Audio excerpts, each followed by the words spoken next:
The UK job market is so bad right now. In the media, they're using the term job hugging.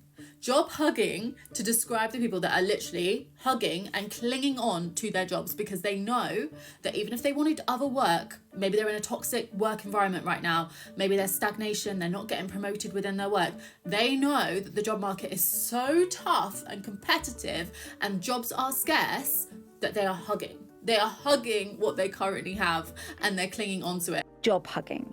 It's basically when you stay in a job that you don't really enjoy anymore because leaving it feels a bit too risky. And it's the opposite of job hopping, which is where you move around quite quickly between jobs to get better pay or a promotion.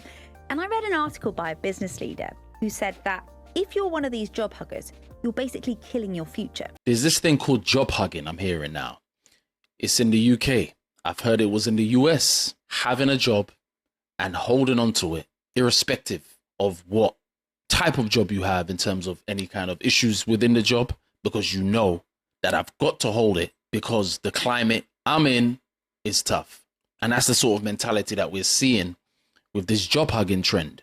It's something that people, I'm sure, can relate to in different remits and in different moments where people are feeling a strain, feeling fear, feeling this kind of, I can't leave, even if I want to. You know, I'm looking at maybe other positions and I'm not taking that leap because of the climate and basing the climate on if their actions are going to actually follow suit on the things they actually want. This video today is about this job hugging term I'm hearing. I wanted to add my points to this because I'm seeing this is something that has its remnants in different areas within the economy. People holding on to their job, people feeling fear of if I leave, what will happen? You know, because I can't leave and be out for months on end, for example. So I'm holding on to this job, even if I'm not a fan of it, even if my skills are not being maximized anymore, even if I'm not getting any promotion. People are saying I'm holding on to these jobs. And to me, I wanted to speak on how I believe that's not the best thing. Always looking at yourself from a system perspective holds you back to what I believe people's true gifts and abilities being maximized when they have to be maximized or when they should be maximized. I think this job hugging term is literally just a lack of planning, a lack of bravery, courageousness, and it's not taking shots. It's just saying what it is from my perspective. It's something that I believe can hold people back and not allow them to actually fulfill their potential in what they believe they can add something positive to, whatever that remit is. So I believe that's where we are with this job hugging. It's something that I believe holds you back. I look at it like this. If you've got a job and you're happy in it, you're doing what's required, no problem. Do your job. If you're happy and you can obviously always say, whenever I wake up, I go to this place and I'm fulfilled. We all know we've got to pay bills. So people's mentality is, I've got this job. I'm just lucky to have a job. Oh, the climate out there is not the best. You should be fortunate to have it. All those mentalities to me are limiting, irrespective of the climate we are in. Even if the climate is a climate where it is reported that jobs are hard to get, people are maybe losing some jobs, I still believe even in a challenging climate or in challenging environment, there's still ways to maximize who you are and what you can give into whatever remit you believe you have an ability for. That's what I believe, irrespective. A lot of people say, I have a job. What else can I do if I try and make an attempt here or there?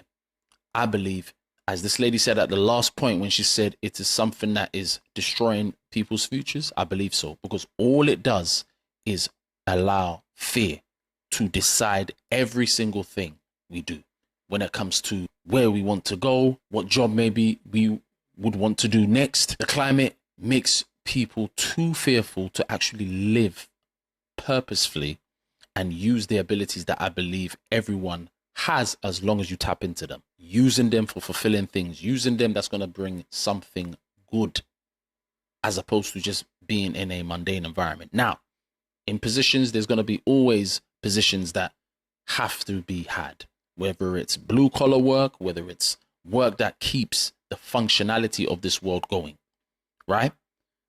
I believe that will always be a thing, and there will always be people skilled in that. So that one, fine. I'm speaking on when people have abilities that go beyond those remits, desires, dreams that they believe are possible, but they only say it's possible if I don't have a job, or if this job is not in the way, or if I don't have to pay bills, then my dream is possible, or then this ability that I have that I'm hiding that doesn't get reflected in my position that I'm doing, as long as I can maybe do it at another time in my life, then I will do it. But my current role may not be giving me the ability to fulfill who I am and what I've got. And there's people like that around the world. There's tons of people like that. And in the UK, this job hugging has become such a thing that people are foregoing their abilities just to say, I have to pay bills. Bills don't wait for no one. Oh, but I have to pay bills. How am I going to do this? Oh, the bills are getting me. It's because I believe we only have fear and no plan. And even when we try and make a plan, I believe we end up starting it and not continuing it, or realigning the plan, or adding things to it. We start sometimes and don't finish. We know we've got something to do, but we allow the system, the fear, the job hugging to hold us back.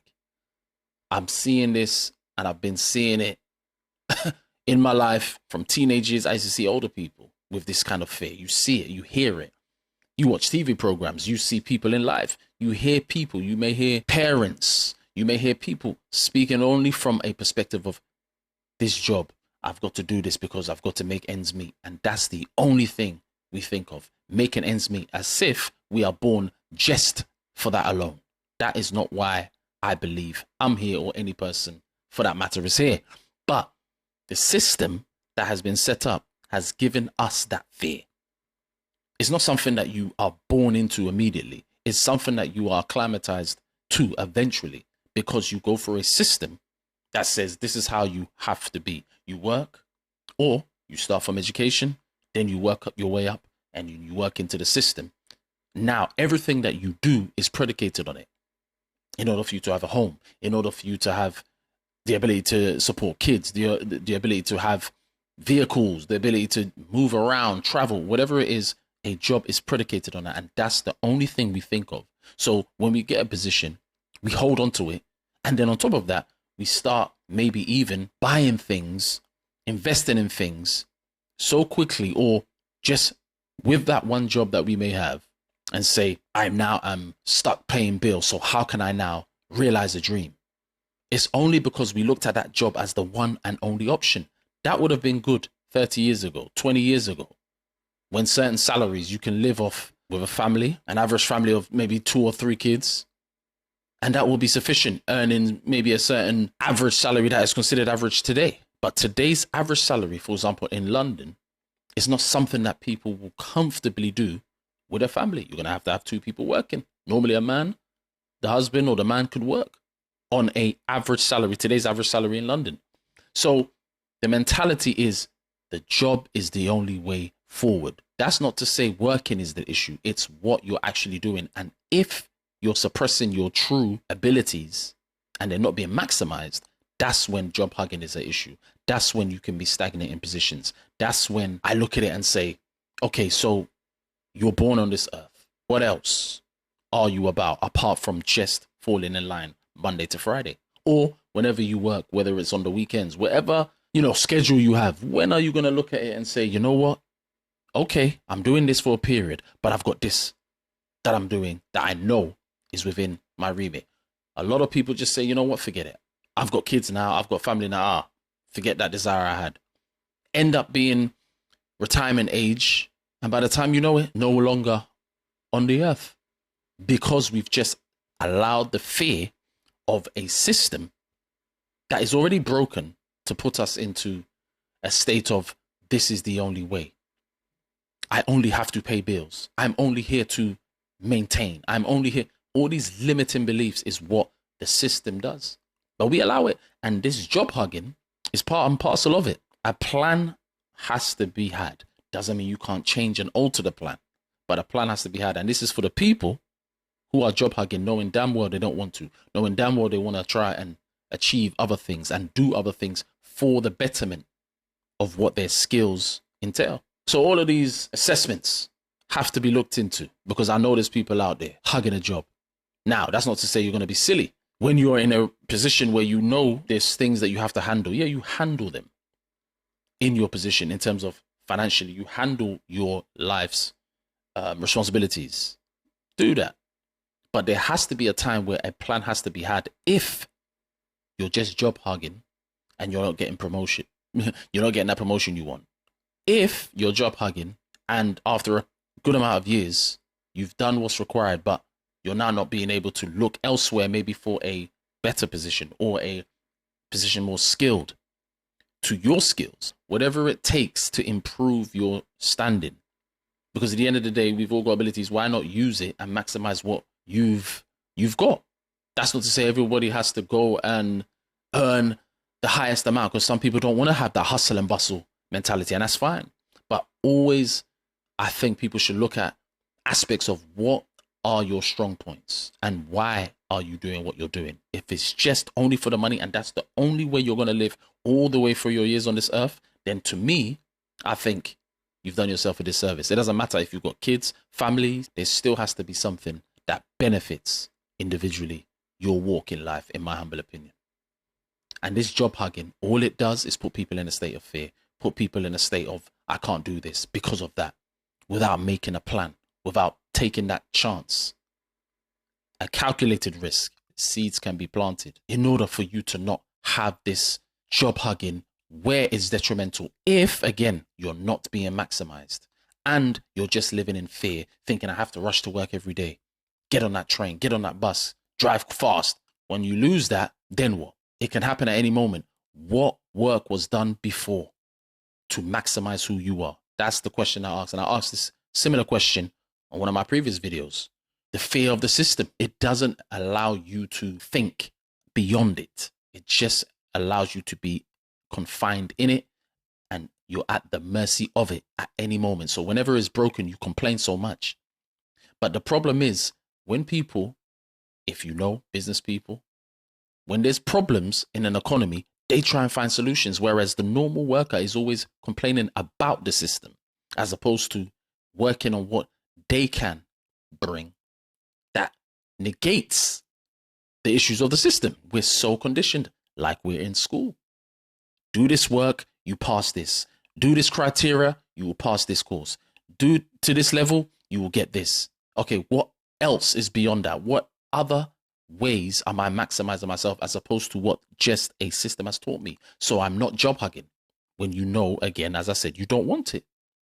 So these are the things it can do. It can also allow the lack of expansiveness being beneficial to different moments and people, because you're so busy on that one position that you need, or in your mind you believe you need, and without it, everything's going to go haywire. Get my little 2 days off on the weekends, for the most part, that's most people, and I'm back on the Monday again, and I'm back doing the same thing. If unhappy, job hugging ain't it. Unpopular opinion, but job hugging is quietly killing the corporate allure for high-performing overachievers. If you zoom out and think about it, because the economy is so bad, you now have a bunch of people who are staying in roles for far too long just for the sake of stability. And that effect shows up in a number of ways. Number one, lack of mobility. People are staying in seats for too long. There's no growth opportunity. There's not even any lateral opportunity, and it drives high-performing overachievers who are used to chasing, and going, absolutely insane. Number two, there's no meaningful raises. If you look around, salary compression is running rampant. Jobs that have the bigger, sexier titles that are also requiring more experience are now not even paying the salaries that they were posted for a year and a half ago. So right off the bat, you're diminishing two of the most important factors for high-performing overachievers: compensation and career advancement. And the third ripple effect that ends up doing the most damage is the culture. People are no longer staying in organizations because they feel inspired or connected to the work. They're staying simply because they feel stuck and they have no other option. And what ends up happening in that scenario is now doing the bare minimum at your job becomes the norm. And all that slack and extra work ends up getting picked up by the high performers because we don't know how to relax. So instead of having a high performance culture, you've now just created a massive burnout pipeline. So as a result, for a lot of people, if it hasn't happened already, they're just going to end up opting out of corporate spaces altogether. And that's the problem, because I'm even hearing a lot of people saying, oh, I was a lawyer, or I was, somebody that's high powered in certain positions, and now they're saying they're a barrister, or they're doing blue collar work where it doesn't revolve around, the typical high powered way that she's describing. So a lot of people, or a few people that I've come across, I'm seeing them say, you know what, this corporate stuff, it would always be, right? This corporate environment. But this corporate stuff, people are saying, look, I'm not getting what I need from it a lot of the time. I'm not getting the improvements, the chances.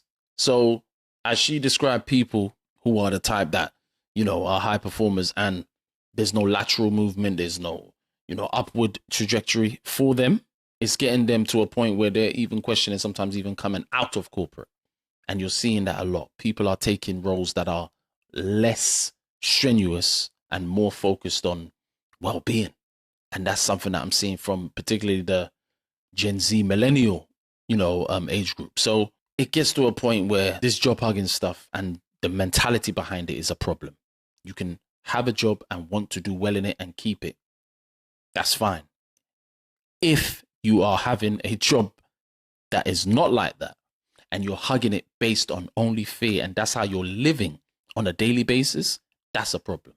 The whole notion of having a position, a job where you're hugging onto it, that hug may become loose eventually, and the hug will no longer be, and what will be the next step? Will it be panic? Will it be, oh my gosh, what do? I have to. Or will it be, I'm actually doing things that are required for me for once? Now, there was a report I saw on the Telegraph, and it says, workers cling to jobs as fear puts brakes on resignations. I also saw another one on Personnel Today. It was a report that said employees are staying put in jobs despite feeling disengaged, according to research from LinkedIn. It found that 71% of recruiters have seen a rise in job hugging over the past year, while 81% said candidates now require greater insurance about job security. And this was in the UK, this was done. More than half, 57% of recruiters are spending more time persuading candidates to move, and many are turning to AI to build up relationships with candidates. So you're even having recruiters say, look, you got to move. Once recruiters are saying that says a lot, because you know recruiters want to just throw positions at you. Recruiters are even seeing the issues of job hugging, and it's even affecting them because they know they have to try and get their deals going. So if it's got to that point, then there's a big problem. But the key is greater insurance about job security, they claim, is a thing. This job security term, yes, there's people in positions that have been in positions 10, 20 years plus, right? But you just don't know when there's a redundancy, when there's budget cuts, when there's, you name it, that puts you out of a position. Now, job security, I don't even believe that is 100% the thing. It's also a thing where it promises something only to forego what you are and your dreams. And when I mean dreams, I don't mean anything that's not going to provide a solution for something.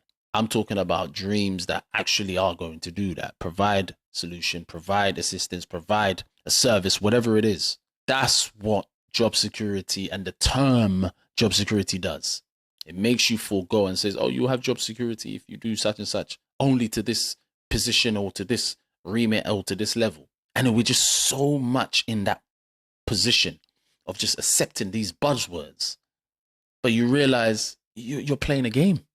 You're playing a game for that job security. And as an adult, you can play games on a PlayStation or an Xbox, but not play games with your life based on someone else and a system mentality that doesn't provide you with fulfillment. If you're honest, it just provides you with paying bills. And if you only want to do that and no plan that gives you more or something specific to be fulfilled and fulfill others, you've got to question what you're doing. Who else is at the age where you can't leave your job just because you don't like it? When I was younger, I used to be a serial job hopper, going from job to job. Any inconvenience, I'm walking out of that job. Now there's too much on the line. It's like you're in prison, you can't leave.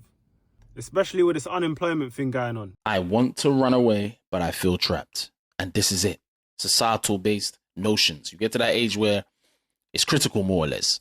I can't leave. You feel trapped. You used to leave jobs when you were young because there was less on the line. You know, you can't come back home to your parents and it's all good. But now you have your own place. You've got your own car. You've got that one job that made you get that place and car and all these other things. And we put all our energy and time and ability into that position. But then now, that one position or the skill you learned for that position has given you a trap to a point where you now can't leave the job. In your mind, you're saying it because society has given you the fear that if you leave it, you won't be able to pay the bills. What comes naturally to you, we've had to forego that because of the bills, because of the fear and the societal notion, which secludes you to just think, I can't go here, I can't go there. I'm only able to do this. Because of this, if I don't, this is coming, this is happening. We all can go through mazes and go through the wilderness at moments, but it has to be questioned if you're in this position of it makes you feel you can't move. My question will be, why and what else are you thinking of that can make you move as you should be as a seamless human being on this earth? Some people will get on here and defend the quote unquote stability of a 9 to 5, but this whole job hugging trend is literal proof that 9 to 5s are not stable anymore. The people that tell you to hug your job are the same people that will argue a 9 to 5 is still safe. And those two things contradict each other. If you feel like you need to have a tighter grip on something, right, tighter than usual, that means you don't feel secure in that thing. If you feel like you need to hug your job as tight as you possibly can, that means you don't feel secure in the job. You are living with the anxiety of knowing that it can be taken from you. I think one of the reasons why there's so much fear and panic in the market right now is because a lot of people aren't willing to change their mindset. They're not willing to adapt. They would rather cling onto what feels familiar because that's comfortable. They would rather cling onto what they've known to be safe. Psychologically, as humans, we are wired to stay close to what feels familiar. The problem with that, though, is when the one way you've always known starts to crumble and you're not willing to change, you're not willing to pivot, you don't want to adapt, of course you're going to panic because you're choosing to stay put when you are living in a time that is calling you to pivot, to explore other paths that you maybe weren't taught in school or didn't see from your parents. Whatever it is that can give you that flexibility to be like, I'm actually doing something that I'm actually fulfilled in. You know, I'm actually not hugging this job because if I lose it, you know, I'm gonna feel so, you know, down and I'm gonna be depressed. No, life shouldn't be about that, in my humble opinion. It shouldn't be, let me hold on to this because if I hold on, then yes, I can just keep this. Yeah, but say if they say, you know what, can you come into my office? We need to speak to you about a few things. We're gonna have to have some budget cuts, or you know, we're gonna let you go. Then what? Sometimes people give years upon years to certain things, and then boom, gone. The position. They just gave their time, their energy, and they've got so many payments that they have every month, leaving them sometimes check the check payments. Just check the check. That one job is their life. And without it, I feel I can't function. Even having that mentality, that job is my life. Even those terms has to be looked at. What are you doing if you have no identity outside of it? If you have no thoughts outside, if you just live ready for the weekends by holding your job, knowing, okay, I've got it. But what she said is true. Holding it is like, if I let go, if I get comfortable, if I decide to dip, then everything's over. But to hold it that tight suggests there's a fear. But why are we continually choosing to live in it? Because there's always going to be different moments in the economy in different years prior as the future takes shape, that the economy is going to have moments of issue, broken system, broken this, broken that. But within it, how's one functioning? When you're at the mercy of it, it can choose to change its policy, change its ideology. Job hugging is damaging only because it keeps you in fear, because it keeps you only thinking in one way, which is, I have to have this. And if I don't, I'm finished. But the solution, you have to look at what you're good at and your natural instincts, the natural abilities, and stop being fearful of presenting something, of creating something, of trying something. The monetization of society, the monetization of content is even making people seclude their expansiveness in creativity as well, because you need to create something like this that will be monetized. It has to be monetized worthy. It has to be monetizable, but you've got to check, make that plan, take that action, try it. Oh, it failed. All right, let's go again. Oh, what is failure? Nah, I learned. So I'm not just job hugging, but I'm also doing something that's not enabling me to live in fear all the time. I'm not saying I've only got bills to pay. I'm actually trying to do things incrementally to try and make something grow. I'm actually trying something that I've been holding back on. So I'm not job hugging. I'm actually saying, you know what? Forget that position. I'm going to try and go for that position. So I'm not marginalized in what I'm doing. I'm not earning what I don't want to earn anymore. I'm not accepting the things that I don't, because I've proven that I have the skills or the ability to not stay. These are the things you have to speak like, as opposed to the defeatist mentality of, I need to just hug a job. You should just be happy in this climate for a job. Yeah, that's limiting. That's limiting, because you will say that and then stay longer than you should, but putting on airs, putting on personas like you are, because that's what job hugging can do, especially when you're not content in it. It will be interesting to find out what people think, though. What's your opinion on this job hugging term and the job hugging mentality and what it does to people? Because in my opinion, I don't think it does anything positive, especially when you're not content in certain environments. Let me know what you guys think.